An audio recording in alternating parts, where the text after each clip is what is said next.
defensor del pueblo, Walter Gutiérrez, con nosotros para contarnos varias novedades. Se instaló la Junta Nacional de Justicia, que ya están completos sus miembros. Y como sabemos, son los encargados de elegir se instaló la comisión, que son los encargados de elegir a la Junta Nacional de Justicia, que a su vez elegirá y administrará a las personas que se encarguen de la justicia en nuestro país. Doctor Gutiérrez, gracias por estar con nosotros. Muy buenas noches. Buenas noches.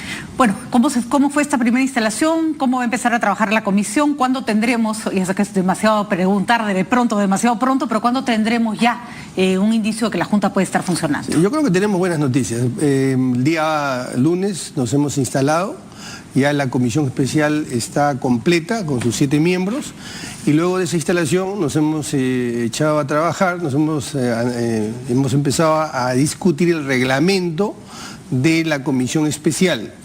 Hemos alcanzado a debatir casi la mitad de los artículos y yo estimo que el próximo lunes debemos terminar ese reglamento.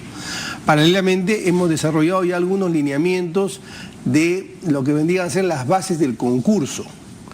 Y también hemos establecido que en los próximos 10 días elegiremos al secretario general y al equipo técnico que va a apoyar a ese secretario técnico. Y por último hemos aprobado un cronograma. Le puedo decir que para el día 23 deben haberse cumplido todas estas tareas que he mencionado, para el día 23 de abril, porque tenemos 30 días hábiles para hacer todo esto que estamos conversando. Probablemente lo terminemos antes. A partir de ahí tenemos 90 días para elegir a los integrantes de la Junta Nacional de Justicia. También están aprobados las etapas, la convocatoria, el examen de conocimientos, las pruebas de confianza. ¿Cuál va a ser detallarnos nuevamente, por favor, cuál va a ser la lógica de la selección para saber qué ha cambiado con respecto a la selección anterior y qué tipo de personas van a terminar llegando a la Junta Nacional de Justicia, ¿no? En realidad han habido cambios sustanciales que nacen del referéndum, de la aprobación, de la modificación del artículo constitucional que se ocupaba de lo que antes era el Consejo Nacional de la Magistratura. El primero es que ya no tenemos un ente corporativo que nacía de elecciones en el Colegio de Abogados, elecciones en universidades. Hoy día estamos hablando de una institución que se forma por integrantes que llegan a través de lo que se ha denominado un concurso meritocrático. Por eso es que hay un examen de conocimientos, por eso es que hay pruebas de confianza, o sea, una evaluación patrimonial, conocimiento de sus conflictos, sus eventuales conflictos de intereses. También hay pruebas psicotécnicas y adicionalmente hay una entrevista. Se busca evitar las argollas y buscar la gente más capacitada. Entiendo que esos han sido como los dos focos, ¿no es cierto? Sí, es además un proceso muy transparente. Muy transparente. Público, prácticamente en todas sus etapas, salvo en temas, digamos, menores, sensibles, ¿no? Luego estamos hablando de un proceso, no simplemente una llegada del trampolín electoral porque el Colegio de Abogados eligió a una persona y los votos lo llevaron a formar parte de la Junta Nacional de Justicia, o algunas universidades que se juntaron, hicieron un lobby y señalan a un integrante. Entonces ese es un cambio, me parece fundamental, la transparencia también. ¿Y quiénes son los que van a llegar? Probablemente los que tienen mejores competencias, demuestran esas competencias, personas idóneas, porque además el currículum es una de las piezas que se va a evaluar, pero también algo que me parece fundamental y que lo hemos conversado, vamos a hacer un esfuerzo, me parece que en algún momento también lo hemos hablado en algunos de los programas de RPP, que si bien es cierto, este es un proceso meritocrático, no hay que olvidar que en la Constitución también se habla del derecho de igualdad y el esfuerzo que se ha hecho ya en el gabinete de tener un gabinete paritario. Vamos a hacer un esfuerzo en la medida de que los postulantes también haya un contingente importante de mujeres, de dar la mayor oportunidad a las mujeres de participar en una instancia tan importante como la Junta Nacional de Justicia. ¿En qué se traduce ese dar una mayor oportunidad? Porque ante dos personas con el mismo puntaje, uno tiene que elegir, supongo que usando ya criterios más subjetivos. ¿Va a pesar más el hecho de que la persona sea mujer? Es decir, darle más oportunidad a una mujer que a un hombre. Este es un tema que no está totalmente definido, pero voy a dar mi opinión. De acuerdo, es una opinión. Sí, mire, a un currículum más o menos parecido, el mismo peso, a competencias también parecidas, llegados a un determinado nivel, yo puedo optar por una mujer, justamente porque allí yo tengo que desigualar para igualar. Dar ventajas a quienes están relegadas en el concurso participación de ciertos espacios decisorios del Estado. Y también porque la mirada de una mujer en un colectivo que podría estar formada solo por hombres es necesaria, ¿no? Eso es muy importante porque, por ejemplo, en el sector privado también se está abriendo espacio porque la mirada de la mujer es distinta, la perspectiva de la mujer respecto de de los negocios, en este caso las decisiones de Estado, las decisiones de la magistratura, son muy importantes, por ejemplo, en temas que tienen que ver con violencia contra la mujer o en temas sociales y también en temas institucionales. Hay un aspecto que puede parecer que sería, a ver, sería hipócrita decir no, eso no es importante porque es importante, y es el aspecto ideológico. Si bien un postulante no puede tener militancia política, bueno, uno sabe, y pasa clarísimo en el Tribunal Constitucional, y es bastante explícito, que hay personas que son más de derecha, hay personas que son más de izquierda, hay personas que son más liberales, hay personas que son más conservadoras.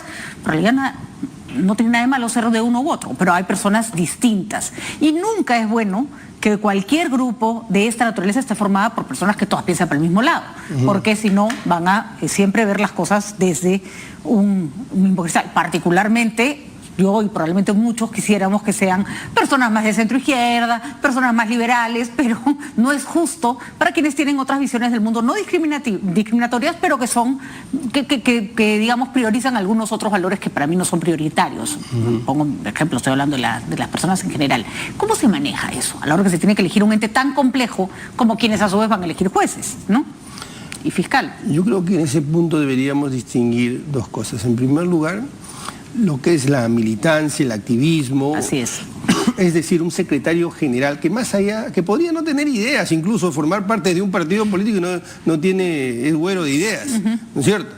Entonces, respecto de ese operador político, yo tengo todas las sospechas. Y siempre estoy hablando a título personal. ¿Por qué? Porque yo creo que tiene que haber un distanciamiento entre la política y lo que es la administración de justicia. ¿Por qué? Porque la administración de justicia, cualquiera de la que hablemos, desde el Tribunal Constitucional, que es la justicia constitucional, hasta la justicia ordinaria, es primero un materializador de derechos, pero también un contrapoder. Y un secretario de un partido tiene intereses. Exactamente. Intereses, ¿no? Eso no es muy distinto que tener valores o miradas del mundo. Ahora bien, tú acabas de hablar de ideas políticas, que es una manera de mirar, de entender el mundo, los problemas y tomar una posición respecto de eso que está sucediendo. Esa es una cosa muy distinta y eso no tenemos por qué rechazarlo. Qué duda cabe que muchos jueces fiscales tienen una lectura a partir del repertorio de ideas, ¿no es verdad?, que tienen para poder entender esos problemas. Y eso está bien. Y está bien que haya no una, sino una diversidad de posiciones. Yo creo que eso es sano. Mira la Suprema Corte de los Estados Unidos. Tú tienes hombres desde muy conservadores hasta hombres muy liberales. Y que son explícitamente liberales o explícitamente conservadores, con lo cual uno sabe más o menos a qué atenerse y por qué están ahí, ¿no? Y eso es, para mí, es sano. Si a mí me preguntas, yo prefiero un liberal de izquierda, ¿no? O igualitario, ¿no? Que es una mirada de las cosas, de un cierto orden económico, pero con una vocación social. Pero van a tener otros que prefieran gente más conservadora. Por supuesto, y más de izquierda probablemente. Muy bien, entonces hay varios balances que se tienen que hacer. No debemos proscribir a las personas que tienen ideas políticas, pero sí hay que ponerle una frontera. Lo ideal hubiera sido, al activista, al operador, al que llega a ciertas instancias con otros propósitos. Y tener en claro que la apología del terrorismo, la homofobia no son ideas políticas, ¿no? Claro que por supuesto. Cualquier forma de discriminación no es una forma política. El país está crucificado justamente, dividido justamente por ese tipo de lecturas. Estos son derechos de igualdad, Patricia. La democracia no solamente, el Estado de Derecho no solamente son libertades, la otra gran columna son las libertades. Y cuando tú estás hablando de un enfoque de derechos de género, estás hablando de un enfoque de derechos, un enfoque de igualdad. La igualdad es tan importante como la libertad. Así es. Y hay que entender que muchas de estas discusiones que se dan con respecto al género en el pasado se dieron con respecto a la raza y con respecto a muchas otras cosas que hoy están superadas. Esta también la superaremos. También lo superaremos. Esta batalla se va a ganar de todas maneras. Con respecto al gabinete del Solar, hay ministros nuevos, hay premier nuevo. Usted hizo un pedido de que no se movieran tanto a los ministros que tenían que ver con aspectos sociales, ¿no es cierto?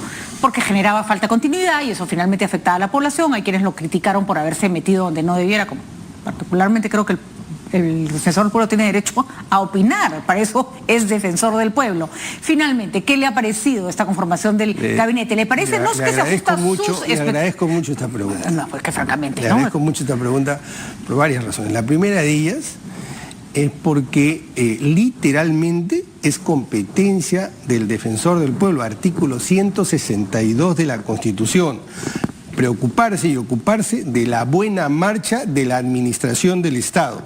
Y quien lee la carta que yo le envié al presidente y la que le estoy enviando al presidente del Consejo de Ministros, va a entender que la preocupación del defensor del pueblo va por el lado de la institucionalidad. Pero como hablar de institucionalidad es demasiado genérico, permítame aterrizar. Cuando llega un nuevo ministro, le aseguro que no se demora menos de 6 a 8 meses en posicionarse en el cargo. ¿Por qué? Primero, tiene que generar una serie de relaciones en las distintas instancias de gobierno. Por ejemplo, con el presidente regional, con los alcaldes. Pero al propio tiempo tiene que interrelacionarse con los otros sectores, no solamente con los otros ministros, sino además con instituciones que no necesariamente forman parte del Ejecutivo. Todo eso demora. Y todavía no le estoy hablando de lo que vendría a ser su corner, su negocio, su actividad, sea medio ambiente, mujer, de las políticas públicas. Entonces todo eso demora demasiado tiempo para que se reúna con las distintas instituciones. Probablemente se reúna muy rápido con el Contralor de la República, con el Ministro de Economía, porque es el que finalmente suelta el dinero del presupuesto. Pero las demás instituciones van tomando su tiempo. El promedio de la gran mayoría de los últimos cerca de 20 y tantos ministros que hemos tenido, no ha pasado el año. No ha pasado el año. Muy poco. Mientras que en Chile llega casi a 4 años y en Colombia más de 2 años y medio. Sin embargo, los cambios en algunos ministerios claves, está bien que se haya quedado la ministra de Salud, por ejemplo, que acababa de empezar, no tenía mucho sentido que la sacaran, y Salud es un ministerio fundamental, fundamental, además para el tipo de trabajo que hacen ustedes, que por ahí vienen un poco la relación con el ciudadano. Por ejemplo, en el MIDIS ha entrado la señora Paola Bustamante, que por supuesto ya la están fastidiando de si la anemia, no la anemia, pero conformó parte del equipo que sacó adelante el Ministerio de Desarrollo e Inclusión Social, y es una mujer capacitada. ¿Le parece que esos cambios sí valieron la pena? No, yo creo que todos los cambios son importantes, porque además lo que yo le dije al presidente es que no le podemos negar el derecho al presidente a la facultad que él tiene de cambiar los ministros, incluso sin expresión de causa. Muy bien, pero lo que decía literalmente nuestra comunicación era que a partir de ahora hagamos un esfuerzo por dar continuidad. Porque además este gobierno ha aprobado lo que se llama las políticas generales de gobierno.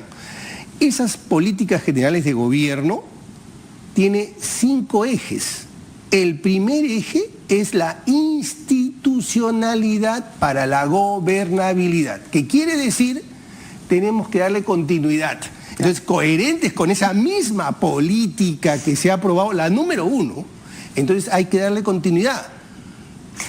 Gobierno. Parece que el requisito es que la palabra rime. Institucionalidad para dar gobernabilidad, y para eso se necesita continuidad. Así que ya más claro el mensaje imposible. Ahora, finalmente, ¿qué espera escuchar de la propuesta que va a hacer el premier ante el Congreso? Me imagino que la Defensoría del Pueblo tiene una expectativa sobre algún aspecto que le gustaría escuchar resaltado en ese mensaje. Quisiera mencionar tres temas en relación a la pregunta. Para aprobar la ley de reconstrucción con cambios, el Ejecutivo que presentó la iniciativa legislativa y el Parlamento se demoraron 48 horas, 72 horas. Eso es lo que fue muy rápido y nosotros lo aplaudimos. ¿Sabe cuánto se demoraron, Patricia, para aprobar la ley de reconstrucción, pero con enfoque de derechos, es decir, con una mirada social, porque no se trataba de puentes, no se trataba solo de pistas, se trataba de personas, decía la Defensoría del Pueblo? Bueno, un año se demoraron. Muy bien. En ese mismo sentido, lo que nosotros planteamos es lo siguiente. Miren, otra de las líneas de las políticas de gobierno de cara al 2021, también aprobada por este gobierno, es la lucha contra la corrupción. De los 18 ministerios, más de la mitad no tiene planes anticorrupción. Y de los que tienen, no se implementan. O sea, está ahí nomás. Entonces, ¿qué esperamos? Que estos esfuerzos, estos liderazgos aterricen en políticas concretas. Violencia contra la mujer.